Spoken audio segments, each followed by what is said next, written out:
இந்த 2 ஏக்கர் நிலத்தில் ஒன்றுமே பண்ண முடியல. நிலம் இல்லை கொடுக்கறதுக்கு. எங்கேருந்து கொடுக்கறது? அதனால் என்ன பண்ணார், ஜெயலலிதா அரசு தான் தவறாக கணக்கு கொடுத்தது, நான் அதை நம்பி விட்டேன்.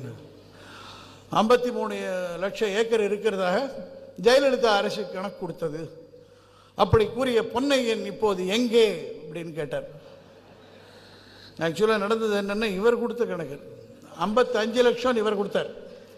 தேர்தல் சமயத்தில் 55 லட்சம் ஏக்கர் தரிசு நிலம் கிடப்பதை இந்த அரசாங்கம், என்னுடைய அரசாங்கம் கண்டுபிடித்து அதை உரிய வகையில் பயன்படுத்த நினைத்த போதுதான் நாங்கள் வெளியேற நேர்ந்தது.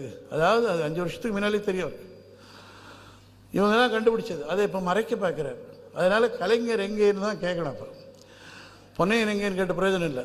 அதுக்கு முன்னாலேயே தீர்மானம் பண்ணுவாங்க இவங்க தான்.